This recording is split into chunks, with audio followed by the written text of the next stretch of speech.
శ్రీమద్ భగవద్గీత జ్ఞానకర్మ సన్యాసయోగం 41వ శ్లోకం అండి. యోగ సన్యస్త కర్మాణన్ జ్ఞాన సంచిన్న సంశయం ఆత్మవంతన్న కర్మాణి నిబధ్నంతి ధనంజయ. ఆత్మవంతన్ నాక పొల్లు పెట్టాలని, ఆత్మవంతం అని ఉంది, వంతం పక్కన నాక పొల్లు పెట్టాలి. యోగ సన్యస్త కర్మాణన్ ఇన్యా, ఎందుకంటే జా వర్గం కాబట్టి చ జ వర్గంలో ఉంది కాబట్టి ఇన్యా వస్తుంది. యోగ సన్యస్య కర్మాణన్ జ్ఞాన సంచిన్న సంశయం ఆత్మవంతన్న కర్మాణి నిబద్ధంతి ధనంజయ. ఇక్కడ ధాకి మహాప్రాణాక్షరం, ఇక్కడ ధనంజయలో ధా కూడా మహాప్రాణాక్షరం అండి, గుర్తుపెట్టుకోండి. ఓకే అండి. శ్రీమద్ భగవద్గీత జ్ఞానకర్మ సన్యాసయోగం 41వ శ్లోకం.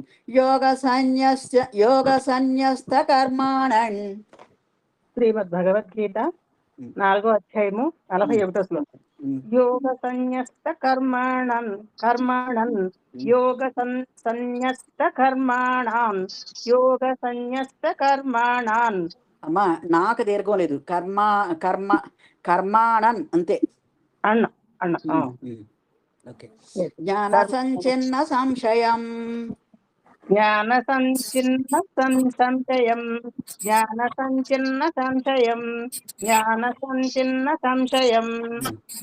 మూడు లేనండి. ఆత్మవంతన్న కర్మాణి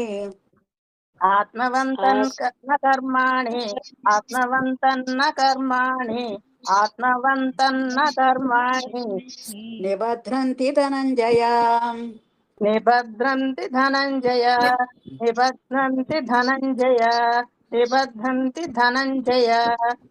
పైలేనండి. యోగ సన్యస్త కర్మాణం జ్ఞాన సంచిన్న సంశయం. యోగ సన్యస్త కర్మాణం జ్ఞాన సంచిన్న సంశయం.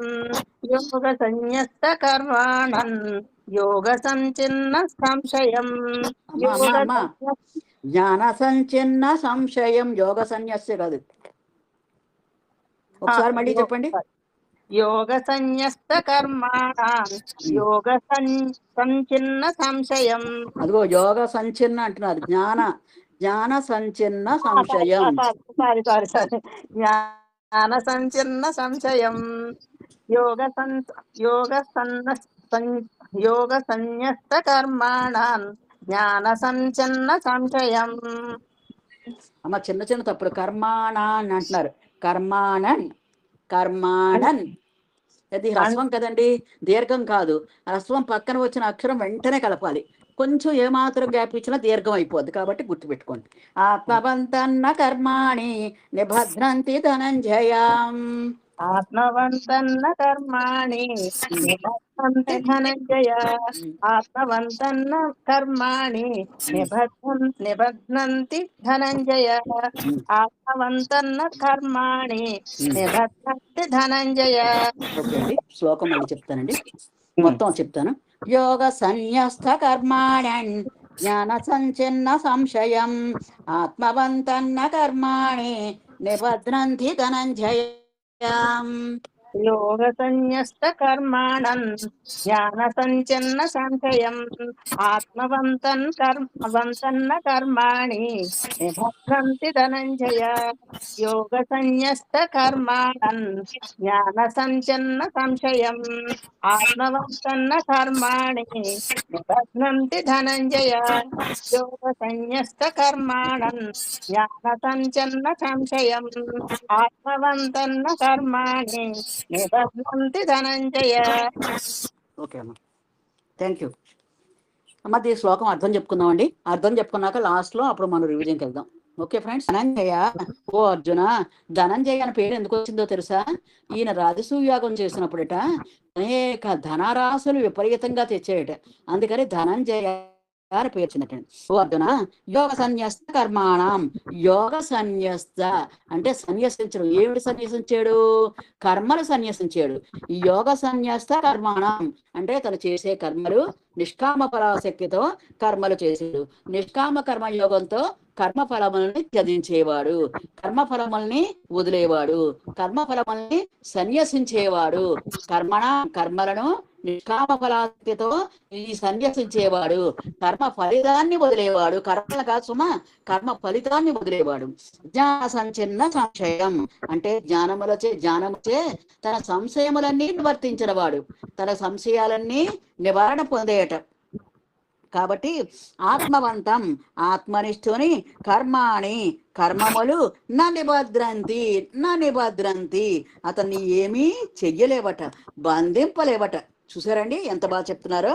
అంటే మనం నిష్కామ కర్మతో చేస్తే, నిష్కామ కర్మయోగంతో చేస్తే ఈ ఆత్మనిష్ఠునికి అవి ఏమీ బంధాలు కాదటండి, మళ్ళీ జన్మకి కారణాలు కాదు. మళ్ళీ జన్మకి పునరపి జననం పునరపి మరణం, మళ్ళీ జన్మకి కానీ ఏమీ కారణాలు కాదటండి. ఇది చివరి జన్మ చేసుకునే అదృష్టం లభిస్తట. భగవానుడు కృష్ణ పరమాత్మ దయతో చెప్తున్నాడు. కాబట్టి నిష్కామ ఫలాసక్తితో కర్మలు చెయ్యండి, నిష్కామ కర్మయోగంతో కర్మలు చెయ్యండి. యోగ సన్యస్త కర్మాణం అంటే నిష్కామ ఫలాసక్తితో కర్మలు చేసే కర్మయోగము. ఈ కర్మయోగము అనగానే ఏం జరుగుతుందండి? కర్మయోగము అంటే నిష్కామ ఫలాసక్తి ఉంటేనే కర్మయోగం అవుతుంది. మామూలు కర్మలు కాదు. మామూలు కర్మలు మన స్వార్థం కోసం, మనం ఈ దృశ్య ప్రపంచం కోసం చేసే కర్మలు. ఇక్కడ కర్మయోగము అనగానే ఏం జరిగిందండి? నిష్కామ ఫలాసక్తితో చేసే కర్మలు. నిష్కామ ఫలాసక్తితో చేసే కర్మలు దానికి కర్తృత్వం ఉండదు, తర్వాత ఫలితాన్ని ఆశించడు, దాని నుంచి సంఘాన్ని ఏమీ ఆశించడు, తర్వాత యోగత్వం సమవుచ్యతే, అది ఎక్స్పెక్టేషన్ ఏమీ లేకుండా ఏదొచ్చినా సరే సమానంగా స్వీకరిస్తాడు. నిష్కామ ఫలాసక్తిలో మీకు 4 పాయింట్లు చెప్పాను కాబట్టి ఆ 4 పాయింట్లు కూడా వస్తాయి. అందుకనే సన్యస్త అని పెట్టాడు. సన్యస్త అంటే వైరాగ్యం. ఏంటి వదులుతున్నాడు? కర్మ ఫలితాన్ని వదిలేస్తున్నాడు. కర్మలు చేస్తున్నాడు కానీ కర్మల యొక్క ఫలితాన్ని ఎవరికి అర్పిస్తున్నాడు? భగవంతుడికి అర్పిస్తున్నాడు, లేదా విశ్వానికి అర్పిస్తున్నాడు, లేదా పరులకు అర్పిస్తున్నాడు. అంతేగాని వీరికేమీ తీసుకోవట్లేదు. జ్ఞాన సంచిన్న సంశయం, జ్ఞానముతోటి వాడి సంశయాలన్నీ నివారణ చేసుకుంటున్నాడు. అలాంటి వాడు ఎలాంటి వాడు? ఆత్మజ్ఞానం వచ్చిన వాడికే ఈ సంశయాలన్నీ నివారణ వస్తాయట. కాబట్టి ఆత్మవంతం న కర్మాణి, కర్మలు చేసినా సరే వాడు ఆత్మనిష్ఠుడు, ఆత్మలోనే ఉంటాడు. కాబట్టి నా నిబద్రంతి, కర్మలు వాడిని ఏమీ బంధింపక అకర్ముడుగానే ఉంటాడు, అకర్మల్లోనే ఉంటాడని. అర్జున, నిష్కామ కర్మయోగముతో కర్మఫలమును త్యజించిన వాడు, లేక ఈశ్వరార్పణ మనర్చిన వాడు, జ్ఞానముచే సంశయమును నివర్తించిన వాడునగు ఆత్మనిష్ఠుని కర్మములు ఏమీ బంధింపనేరవు. ఏ కర్మ చేసినా బంధింపనేరబట. అసలు ఎలాంటి కర్మలు చేస్తాడు? ఆత్మనిష్ఠుడైతే లోకానికి ఉపయోగపడే కర్మలు చేస్తాడు, ప్రపంచానికి ఉపయోగపడే కర్మలు చేస్తాడు. మనమట విశ్వ కళ్యాణం కోసం కర్మలు చేస్తే మన స్వీయ కళ్యాణం భగవంతుడే ఇస్తాడట. మన విశ్వ కళ్యాణం కోసమే కర్మలు చెయ్యాలి. మనం ఏ కర్మ చేస్తున్నా సరే ఇది విశ్వానికి ఉపయోగపడుద్దా లేదా, ఎవరికైనా ఉపయోగపడుతుందా లేదా. సోక్రటీసు 3 జల్లులు చెప్తాడు. ఒక శిష్యుడు వచ్చి, అయ్యా వాడు ఇలా చేస్తున్నాడు, వాడు దుర్మార్గంగా ప్రవర్తిస్తున్నాడు, వాడు అసత్యాలు మాట్లాడుతున్నాడు, మీ గురించి చాలా అసహ్యంగా మాట్లాడుతున్నాడు, అది ఇది అని చెప్తాడు. అప్పుడు నీకు 3 జల్లులు తెలుసా అని అంటే, తెలియదు అని అంట్లోకి, సరే అసలు మొదటిది ఏంటంటే, ఫస్ట్ జల్లుడు ఏంటంటే అది సత్యమా అసత్యమా, నేను చేసే కర్మ సత్యమా అసత్యమా తెలుసుకోవాలి. ఇది సత్యమైందా, ఇది ధర్మమైందా, ఇది ఎవరికైనా ఉపయోగపడుతుందా తెలుసుకోవాలి. రెండవది ఏంటి? ఈ విషయం నాకు చెప్పావు చూసావా, అది నీకేమైనా ఉపయోగపడిందా అని అంటే నాకేమీ ఉపయోగపడదండి అని పోనీ మూడవ జరగేటి, ఇది నాకేమన్నా ఉపయోగపడుతుందా స్వయంగా, ఏమి ఉపయోగపడదండి, ఇంకా మీకు బాధే కానీ అని మరి అలాంటప్పుడు ఎందుకు తెచ్చావు నా దగ్గరికి అని అలాగే కర్మలు మనం చేస్తే ఏం చేయాలి? ఆ కర్మ సత్యమా కాదా, నిజమా కాదా అని విచక్షణ ఎరుకొండాలి. ఎరుకొండాక రెండోది ఏంటండి? రెండో స్టెప్ ఏంటి? దీనివల్ల ఎవరికి ఉపయోగము? విశ్వానికి ఏమన్నా ఉపయోగమా, లేకపోతే పరులకు ఏమన్నా ఉపయోగమా, ఆపదలో ఉన్నవాడు ఏమన్నా ఆనందపడతాడా అనేది ఉండాలండి. ఉండి అప్పుడు మూడో స్టెప్ ఏంటండి? అది నీకేమన్నా మిగతా ఎవరికైనా ఉపయోగపడుతుందా? ఎవరికి ఉపయోగపడలేదు. ఉపయోగపడినప్పుడు దానివల్ల ఇంకా దుఃఖాలు అది వచ్చేటప్పుడు ఎందుకు ఆ కర్మలు చేయాలి?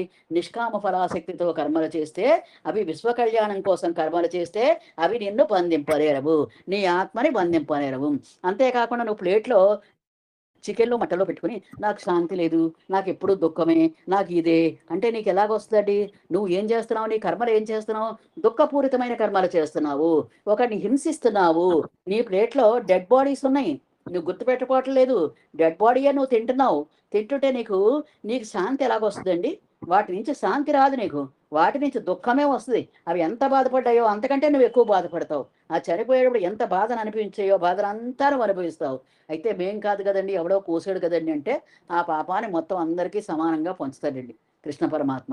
కాబట్టి మనం ఏది సత్యము, ఏది ధర్మమో తెలుసుకోవాలి. ఏ కర్మ చేసినా సరే. ఇది విశ్వానికి ఏమన్నా ఉపయోగపడుతుందా? 2. మూడవది, నాకేమన్నా, నా ఆత్మకి ఏమన్నా ఉపయోగపడుతుందా? నా స్వధర్మానికి ఏమన్నా ఉపయోగపడుతుందా? లేదు. ఇది నీ స్వధర్మం కాదు. అలాంటప్పుడు నువ్వు ఎందుకు తినాలండి? తినకూడదు. కాబట్టి ఈ బేరీజు వేసుకున్న వాడికే ఆత్మవంతం అంటే ఆత్మలో వాడికి అన్ని సంశయాలు నివారణ పొందాయి. ఆత్మవంతం న కర్మాణి. ఆత్మవంతం న కర్మాణి అంటే ఏ కర్మ చేసినా ఆడు ఆత్మతోటే చేస్తాడు. కాబట్టి నా నిబధ్రంతి, అతన్ని బంధింపనేరవు. అతన్ని నిబధ్రంతి, బంధింపనేరవు. ఏ కర్మ కూడా అతన్ని బంధింపనేరదట, గుర్తుపెట్టుకోండి. కాబట్టి యోగ సన్యస్త కర్మాణన్ జ్ఞాన సంచిన్న సంశయం ఆత్మవంతన్న కర్మాణి నిబధ్రంతి ధనంజయ. ఓకే ఫ్రెండ్స్, అర్జున, నిష్కామ కర్మయోగముచో కర్మఫలములు త్యజించిన వాడును లేక ఈశ్వరార్పణమనర్చు వాడును జ్ఞానముచే సంశయములు నివర్తించిన వాడునకు ఆత్మనిష్ఠుని బ్రహ్మజ్ఞానిని కర్మములు బంధింపనేరవు. ఒకసారి అది గణపతి దగ్గరికి కుమారస్వామి వచ్చాట. అన్నా, ఎంత బాగా రాసేవు అన్నాను మహాభారతం, చక్కగాను ఇంత వేగంగా ఎలా రాసేవన్నా నువ్వు అని అంట్లోకి, నీకు ఇంతకు ముందే మహాభారతం గురించి తెలుసా? నీకు మహాభారత చరిత్ర, కృష్ణ భగవానుడు చరిత్ర గురించి నీకంతా తెలుసా అని అడిగితే నాకేమీ తెలియదు, కానీ వేదవ్యాసుల వారు మహాభారతాన్ని రచించాలని ఒక మంచి విశ్వ కళ్యాణం కోసం ఒక కోరిక కోరారు. అది ముందు తరాలకు ఉపయోగపడాలని కోరారు.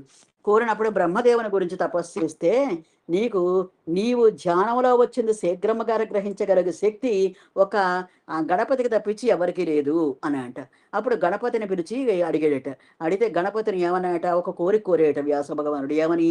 ఇది ఎక్కడా బ్రేక్ లేకుండా సాగాలి సాగాలి అంటే ఈయన కూడా ఒక కోరిక కోరేడట. ఏమని? ఆ జ్ఞానము నాకు ముందే తెలియాలి. ఆ జ్ఞానము శ్లోకము యొక్క భావము నాకు ముందే నువ్వు ఇంక్లూడ్ చెయ్యాలి. చేస్తే టెలిపతి ద్వారా ఇంక్లూడ్ చేస్తే ఆ భావాన్ని బట్టి నేను రాస్తాను. ఎందుకంటే భావం తెలియకుండా నువ్వు చెప్పినట్టు నేను రాయలేను. శ్లోకం యొక్క భావన ముందు చెప్పేవనుకో, ఈ వివరణ ముందు చెప్పేవనుకో, అప్పుడు దానికి అనుగుణమైన పదాలు నేను రాస్తాను అని చెప్పాడట. ఇద్దరు కండిషన్స్ పెట్టుకుని మొదలెడతలో కొంతకాలం అవతలోకి ఏం జరిగిందంట, ఈ భావం అర్థం చేసుకుని ఈయన రాసేటప్పటికి స్పీడ్గా రాస్తుంటే ఆ పెన్ను కలం 2 ముక్కలు అయిపోయిందంట. మళ్ళీ కలం తెచ్చుకుంటే మళ్ళీ బ్రేక్ అవుద్ది. ఆయన వేదవ్యాసుల వారికి ఇచ్చిన మాట తప్పుద్దని ఆయన ఏం చేశాడు, తన దంతాన్నే పెరికి రక్తం పెట్టి తన చక్కగా రాసేసాడట. రాసేస్తే అప్పుడు అంటాడు కుమారస్వామి, అన్నా ఎంత త్యాగం చేసావన్నా అంటే, అవును, లోక కళ్యాణం కోసం కొన్ని త్యాగాలు చెయ్యాలి. చెయ్యకపోతే ఇది కొన్ని తరాలు చెప్పుకుంటారు. ఈ మహాభారతం కొన్ని తరాలు చదువుతారు. వాళ్ళంతా జ్ఞానవంతులు అవుతారు. వాళ్ళంతా జ్ఞానవంతులు అయితే చాలా మంచిది కదా, మనకి లోకానికి మంచిది, మనకు మంచిది, ఈ ప్రపంచానికి మంచిదే అని వినాయక స్వామి చెప్తాడట. కాబట్టి మనం కూడా ఏం చేయాలంటే లోక కళ్యాణం కోసం, విశ్వ కళ్యాణం కోసం కొన్ని కర్మలు చేయాలి. మన గురువు గారు ఉన్నారు, ఎన్నో చేశారు. ఆయనకి ఒక 40 సంవత్సరాలు అయిందంటే ఆయన నిద్ర నుంచి లేచి, అంటే నిర్వాణం పొంది 40 సంవత్సరాలు అయిందని చెప్తున్నారు. నిర్వాణం అంటే ధ్యానంలోకి వస్తామే నిర్వాణము. ధ్యానములో మరి ఆలోచనారహిత స్థితి పొందడమే నిర్వాణము. కోరికలు లేని స్థితి పొందడమే నిర్వాణము. దుఃఖములు లేని స్థితి పొందడమే నిర్వాణము అని మన గురువు గారు చెప్తున్నారు. కాబట్టి గుర్తుపెట్టుకోండి, ధ్యానం అనేది చాలా చాలా అవసరము. ధ్యానం చేస్తేనే ఈ నిష్కామ ఫలాశక్తి యొక్క విలువ తెలుస్తుంది, మనకి ఆత్మజ్ఞానము యొక్క విలువ తెలుస్తుంది. కాబట్టి ధ్యానము, సజ్జన సాంగత్యము, స్వాధ్యాయము, సేవ, ఈ 4 ఎక్కడా విడవకూడదు. తర్వాత వివరణ. కర్మలు ఎవరిని బంధింపకుండానని ప్రశ్నకిచ్చట సమాధానము చెప్పబడింది. కర్మఫలమును త్యజించి జ్ఞానముచే సమస్త సంశయములను పోగొట్టుకొని ఆత్మయందు నిలకడను పొందినట్టు జ్ఞానిని కర్మలు బంధింపనిరవు. ఈ మనం చేసే కర్మలు పుణ్యకర్మ, పాపకర్మ ఏదైనా సరే మనకి ఇనప గొలుసులు, మన బంగారపు గొలుసులు. ఈ పుణ్యకర్మ అయితే బంగారపు గొలుసులతో అనుభవిస్తాం, పాపకర్మ అయితే ఇనప గొలుసులతో అనుభవిస్తాం. కాబట్టి ఇవేమీ లేకుండా ఉండాలంటే నిష్కామ ఫలాశక్తితో కర్మలు చెయ్యాలి. నిష్కామ ఫలాసక్తితో కర్మలు చేసినప్పుడు ఆ వచ్చిన జ్ఞానముతో నీ మనస్సు నిర్మల స్థితి పొందుతుంది. నిర్మల స్థితి పొందినప్పుడు జ్ఞానములో నీకు జ్ఞానం అనేది వస్తుంది. ఆ జ్ఞానముతోటి సమస్త సంశయములను పోగొట్టుకొని, సమస్త డౌట్స్ అన్నీ నీ అన్ని పోగొట్టుకొని ఆత్మ యందు నిలకడ పొందుతావు. ఆత్మ యందే స్థిరమైన ఫోకస్ పెడతావు. ఆత్మ యందే విపరీతమైన భక్తిభావంతో ఉంటావు. అంటే నీ స్వస్వరూప సంధానము చేసుకోగలవు. అలాంటి జ్ఞానిని కర్మలు బంధింపనేరవు. ఏ కర్మ బంధింపనేరదట. ఏ కర్మ చూడా బంధింపదు. కర్మఫలమును ఈశ్వరార్పణము చేసి సంగరహితుడవై ఆత్మస్థితి యందు స్థితి కలిగి ఉండవానికి దృశ్యమగు దేహమునందు అహంభావం ఉండదు. అంటే నీ కర్మ ఫలితాన్ని ఈశ్వరార్పణము చేసినప్పుడు సంగరహితుడవై దాని యందు ఆసక్తి లేకుండా, సంగమం లేకుండా, దాని అందే నువ్వు దృష్టి పెట్టుకోకుండా ఏం చేస్తావు? ఆత్మ యందు స్థితి కలిగి ఉంటుంది. అంటే ఈ ప్రపంచమయందు దృష్టి కాకుండా ఆత్మ యందు దృష్టి కలిగి ఉంటుంది. అలాంటి వాడికాడ దృశ్యముకు దేహమునందు అహంభావం ఉండదు. ఈ దేహమయందు అహంభావం అనేది పూర్తిగా పొందట. కర్తృత్వ భావము లేనివాడై ఉండుట వల్ల కర్మలు అతనిని బంధింపనేరవు. అట్టివాడు నిరంతరము కర్మలు ఆచరించినను వాని యందు తగులుకొనడు. నిరంతరం ఆచరించినా సరే కర్మలు వాని యందు తగులుకొనడట. బంధమును కలగదు, బంధం కూడా కలగదట. బంధం ఎప్పుడు వస్తుందండి? మనకు నిర్మాణంలో ఉంటే సుఖం వస్తట. నిర్మాణం దుఃఖంలో ఉంటే బంధం ఏర్పడుదట. అంటే కర్మల్లో ఉంటే బంధం ఏర్పడుదట. నిష్కామ ఫలాసక్తితో ఉంటే నీకు జ్ఞానం ఏర్పడుదట. గుర్తుపెట్టుకోండి, నిష్కామ ఫలాసక్తితో కర్మలు చేస్తే జ్ఞానం వస్తుందట. కానీ మనం మన మన ఫలాసక్తితో మనం ఆసక్తితో కర్మలు చేస్తే అప్పుడు బంధాలు ఏర్పడతాయి. ఆ బంధాలు ఎలాగుంటే ఉరితాళ్ళులా తయారవుతాయండి. రాను రాను ఉరితాళ్ళులాగా అయిపోయి నీకు స్వేచ్ఛ అనేది లేదు, సమానత్వం అనేది లేదు. నూతిలో కప్పలాగే మనం ఉంటామండి. కాబట్టి గుర్తుపెట్టుకోండి, కప్ప బెక్క బెక్క బెక్కమంటది. కానీ మనం ఏం చేయాలి? భగవంతుడి గురించి చింతన చెయ్యాలి. ఆ బెకబెకం అనేది భగవంతుడి గురించే మనం మాట్లాడాలి. భగవంతుడి గురించే చింతన చెయ్యాలి. నీ ఆత్మ గురించే నువ్వు కర్మలు చెయ్యడం మొదలుపెట్టాలి. అచేతే శ్రేయాన్ స్వధర్మో విగుణ. మనకి ఈ శ్లోకంలో చెప్పుకున్నాం, శ్రేయాన్ స్వధర్మో విగుణ. ఈ స్వధర్మం ఎంత గొప్పదో ఈ శ్లోకంలో మనకి కృష్ణ పరమాత్మ చక్కగా చెప్పారండి. శ్రేయాన్ స్వధర్మో విగుణ పరధర్మాత్మనుష్ఠిస్తాత్. పరధర్మము కంటే గుణము లేదైనా నీ స్వధర్మమే శ్రేష్టమైనది, నీ స్వధర్మమే మంచిది అని చెప్తున్నాడు. స్వధర్మే నిధనం శ్రేయ. అంటే స్వధర్మములో నిధనం, నువ్వు చనిపోయినా అయినా సరే శ్రేయస్సు. నీ ఆత్మధర్మంలో నువ్వు చనిపోయినా సరే అయినా శ్రేయస్సే. పరధర్మో భయావహ. పరధర్మము చాలా భయంకరమైనది, దాన్ని ఎప్పుడూ అనుష్ఠించొద్దు. స్వధర్మం అంటే నీ ఆత్మధర్మము, పరధర్మం అంటే నీ పుత్రులు, నీ కుటుంబము, ఇతరులు, ఇతరులతోటి ఇలాగన్నీ ఆ స్వధర్మము. దీనికి కూడా కృష్ణ పరమాత్మ మనకి అనేక కథల రూపంలో కూడా ఇప్పుడు గాడిద కుక్క గుర్తుంది కదండి మీకు. ఒక చాకలోడు గాడిదని కుక్కరైపు వచ్చాడు. గాడిదనేమో బట్టలు మోయడానికి, కుక్కనేమో ఇంట్లో దొంగతనం జరుపుకుంటారు. అయితే కుక్కకు సరిగ్గా ఆహారం పెట్టక ఈ గాడిద మీద ప్రేమ కొద్దీ గాడిదకే పెడతాం మొదలెట్టాడు. ఈ గాడిదకి యజమాని నిజమైన ప్రేమ అనుకుంటుంది పాపం. అనుకుని ఏం చేసింది? అది ఆ యజమాని చెప్పినట్లుగా వింటుంది. ఒకరోజు దొంగలు పడితే కుక్క వంక చూసింది, కుక్క మరగట్లేదు.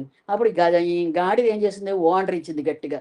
ఓండ్ర ఇస్తే యజమానికి కోపం వచ్చి ఇది ఏంటి తినేసి ఇష్టం వచ్చినట్టు అరుస్తుంది అని దాన్ని చావబాదేట. అంటే ఎవరి ధర్మం వాళ్ళు పాటించాలి. అలాగే మన ధర్మం ఏంటండి? మన ఆత్మధర్మము. మన ఆత్మధర్మం పాటించకపోతే అక్కడ గాడిదన బాదినట్టే మనం మంచి వాళ్ళమైనా సరే మనం బాధించబడతాం, దుఃఖించబడతాం. కాబట్టి గుర్తుపెట్టుకోండి, అట్టివాడు నిరంతరము కర్మలు ఆచరించినను వాని యందు తగులుకొనడు. బంధమును కలగదు.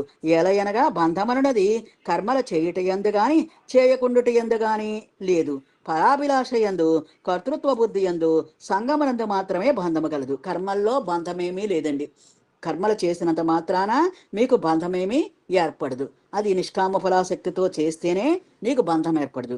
కానీ ఫలాభిలాష, ఆ కర్మల యొక్క ఫలితాన్ని ఆశిస్తే కర్తృత్వ బుద్ధి, అహంకారం, నేనే చేస్తున్నాను, నేనే భగవద్గీత చెప్తున్నాను, నాకు అహంకారం ఏమన్నా ఉంటే సంగమనందు, ఈ అహంకారానికి సంగమం చేసి ప్రతిరోజు నేను గొప్పగా చెప్పుకుంటే మాత్రమే బంధము కలదు. కాబట్టి ఈ బంధాలు మనమే ఏర్పరచుకుంటున్నాం. మన వాస్తవానికి మనమే కారణం. కాబట్టి గుర్తుపెట్టుకోండి. మరియు ఆత్మనిష్ఠుడు వానికి సమస్త కర్మలను జ్ఞానాగ్నిచే దగ్ధములైపోవటం వల్ల ఇక వారిని ఎట్లు బంధింపగలవు? వాటికి వాడి అన్ని మరి ఆత్మనిష్ఠునికి జ్ఞానం అనే అగ్నితో అన్ని కర్మలు బంధించబడ్డాయి. అగ్నిలో ఏదైనా వస్తువు పడితే ఏం జరుగుతుంది? ముందు తన రూపాన్ని పొందుతుంది, తర్వాత బూడిదైపోద్ది. ఆ విధంగానే అన్ని కర్మలు అతనికి దగ్ధమైపోయి అతనికి ఏ కర్మలు అంటని స్థితి ఉంటుంది, ఏ కర్మలు దరిచేరని స్థితి వస్తుంది. ఇలాంటి పుణ్యం కానీ పాపం కానీ ఏమీ లేకుండా అతను పరమాత్మలో లీనమయ్యే స్థితి వస్తుంది. కాబట్టి జ్ఞాన సంచిన్న సంశయం, జ్ఞానము కలుగనంత వరకే జీవునికి సంశయములు బాధించుతూనే ఉంటాయట. జ్ఞానము కలిగినంత వరకు, జ్ఞానం కలిగాక ఏ సంశయాలు ఉండట. ప్రత్యక్ష జ్ఞానము కలిగిన మీదట సందేహములన్నీ పటాపంచలైపోను. చిద్యంతే సర్వ సంశయం అంటే ఈ ప్రత్యక్ష జ్ఞానం కలిగాక, ఈ అనుభవ జ్ఞానం కలిగాక, ఆత్మజ్ఞానం కలిగాక మిగతా ఎన్ని డౌట్స్ అన్నీ క్లియర్ అయిపోతాయట. ఆత్మవంతం, ఆత్మనిష్ఠుని బ్రహ్మజ్ఞాన సంపన్నుని కర్మరేవియు బంధింపనిరవు. ప్రతివాడు ఆత్మనిష్ఠుడు అవ్వాలి, ఆత్మలోకి చేరాలి, స్వధర్మాన్నే ఆచరించాలి. అలాంటి వాడికి కర్మలేవియు బంధింపనేరవు. స్వధర్మాన్ని ఆచరించిన వాడికి కర్మలేవియు బంధింపనేరవు. ప్రపంచంలో ఒక ఆత్మజ్ఞానాన్ని తప్ప తక్కిన వారినందరూ వారు ధనవంతులైన, బలవంతులైన, విద్యావంతులైన, సౌందర్యవంతులైన కర్మలు బంధించి వైచును. ఎవరైనా సరే, మహారాజైనా సరే కర్మలు బంధిస్తాయట. కాబట్టి ఆత్మజ్ఞానమును పడసి ఆత్మవంతుడొకటకే సర్వులను యత్నశీలుడు కావలను. ఆత్మజ్ఞానమును పడయవలను. ఆత్మజ్ఞానం ఎలా పడయాలి అంటే నీకు గురు శుశ్రూష కానీ, గురువు దగ్గర నుంచి కానీ మనకు వెళ్ళాలి. మన పత్రిజీ గారు ఏం చెప్పారు? మన గురువు ఎవరు? మన శ్వాసే. కాబట్టి నువ్వు ముందు కళ్ళు మూసుకో, చక్కగా చేతులు రెండు క్రాస్ చేసుకో, కాళ్ళు రెండు క్రాస్ చేసుకో. ఇక్కడ ఎవ్వరు గురువు లేరు. నేను రత్నకుమారి మేడం మన గురువు గారు అంటే నాకు చాలా నవ్వు వచ్చింది. అమ్మా నేను మీ గురువుని కాదమ్మా, మీరు ఇంకా చెప్పాలంటే మీరే మా గురువు. కాబట్టి ఇక్కడ గురువు అనేది ఎవరు లేరు, మన శ్వాసే మన గురువు. గురువు గారు చెప్పారు ఈ శ్వాస ద్వారా మనకట జ్ఞానం వస్తుందట. ఇది మనకు ఆలోచనారహిత స్థితి కలిగినప్పుడే మనకి జ్ఞానం అనేది వస్తుందట. ఎవరికి వాళ్ళు యద్భావం తద్భవతి, ఎవరికి వారే నేర్చుకోవాలండి. కాబట్టి అక్కడ నీకు ఆ జ్ఞానం వచ్చాక ఆ జ్ఞానాన్ని ఆచరణలో పెడితే నువ్వు ఆత్మవంతుడు అవుతావు. ఆచరణలో పెట్టి అనుభూతి పొందితేనే నువ్వు ఆత్మవంతుడు అవుతావు. విన్నంత మాత్రాన ఆత్మవంతుడు బాబు, దాన్ని ఆచరణ చెయ్యాలి. ఆచరణ చేసి అనుభూతి పెడితేనే ఆత్మవంతుడు అవుతావు. ఆత్మనిష్ఠుని బ్రహ్మజ్ఞాన సంపన్నుని కర్మలేవియు బంధింపలేరవు. అసలు పూర్వజన్మలో ఎన్ని కర్మలు చేసినా ఇక్కడ జ్ఞానం అనే తెప్పను పట్టుకున్నాడు కాబట్టి జ్ఞానాగ్ని దగ్ధ కర్మాణం. ప్రపంచంలో ఒక ఆత్మజ్ఞానే తప్ప తక్కిన వారినందరినీ ధనవంతులైన, బలవంతులైన, విద్యావంతులైన, సౌందర్యవంతులైనా సరే కర్మలు బంధించి చేరతాయిట. కాబట్టి ఆత్మజ్ఞానమును పడిసి ఆత్మవంతుడొకటకే సర్వులను యత్నశీలుడు కావలను. ఆత్మవంతుడొకటానికే సర్వులు ప్రయత్నించారట. కర్మలు ఎవరిని బంధింపవు? నిష్కామ కర్మయోగముచే కర్మఫలమును త్యజించువారిని. నిష్కామ కర్మ చేసేవాడికి కర్మఫలాన్ని త్యజిస్తున్నాడు, వదిలేస్తున్నాడు, లేక ఈశ్వరార్పణం చేస్తున్నాడు. అలాంటి వాడికి జ్ఞానముచే సంశయములు నివర్తించిన వారిని, జ్ఞానముచే ఇతని డౌట్స్ అన్నీ క్లియర్ అయిన వాడిని. ఆత్మనిష్ఠుని కర్మలు బంధింపలేరు. అలాంటి ఆత్మనిష్ఠుని ఏ కర్మ బంధించదట. కాబట్టి గుర్తుపెట్టుకోండి. కావున కర్మలచే బంధింపకుడుటగాను సాధకుడు ఏమి అనర్చవలను? మొదటిది ఏంటండి? కర్మఫలమును త్యజించి వేయను. కర్మఫలాన్ని పూర్తిగా వదిలివేయాలి. జ్ఞానమును సంపాదించి సంశయ నివృత్తి తెలుసుకోవాలి. మనం జ్ఞానాన్ని సంపాదించి మన సంశయాలని నివారణ చేసుకోవాలి. ఆత్మయందు స్థితి కలవాలి, ఆత్మవాన్ అయి ఉండాలి. ఆత్మయందు స్థితి కలిగిన వాడికి ఈ ఎటువంటి ఫలితము కర్మఫలము అంటుకోదు. కర్మ ఫలితాల్లో అంటకుండా అతను చక్కగా మంచి దీక్షాపరుడై ఆత్మలోనే ఉంటాడు. మనం కూడా కృష్ణ పరమాత్మ ఏం చెప్తాడు? నువ్వు ఆత్మవాన్ కావాలి, అంతేగాని లోకవాన్ కాదు. తర్వాత స్వధర్మాన్ని పాటించు, పరధర్మాన్ని కాదు. పరధర్మము భయంకరమైనదని కృష్ణ పరమాత్మ చెప్తున్నాడు. కాబట్టి స్వధర్మమే నీకు శ్రేయస్సు. అది అండి శ్లోకం యొక్క అర్థము. ఒక్కసారి మళ్ళీ చెప్పుకుందామండి. చెప్పుకున్నాక యోగ సన్యస్త కర్మాణం అంటే యోగ సన్యస్త కర్మాణం. యోగం అంటే కర్మయోగం. ఇక్కడ కర్మాణం కర్మలు చేసేటప్పుడు వాటి యొక్క ఫలితాన్ని త్యజిస్తే, నిష్కామ ఫలితంతో నిష్కామ కర్మయోగముతో నువ్వు కర్మలు చేస్తుంటే ఆ కర్మ ఫలితాన్ని వదిలేస్తే జ్ఞాన సంచిన్న సంశయం. జ్ఞానమును సంచిన్న, జ్ఞానం అంటే జ్ఞానముతోటి సంశయములు నివారించినవాడు. సంచిన్న అంటే నివారించినవాడు, సంశయాలన్నీ నివారించినవాడు. ఆత్మవంతన్న కర్మాణి ఆత్మవంతం ఆత్మనిష్ఠుని కర్మాణి కర్మములు నా నిబద్రంతి ఏమీ చెయ్యవు బంధించవు అని కృష్ణ పరమాత్మ ఈ శ్లోకం చెప్తూ మనకు కూడా ఆచరించండి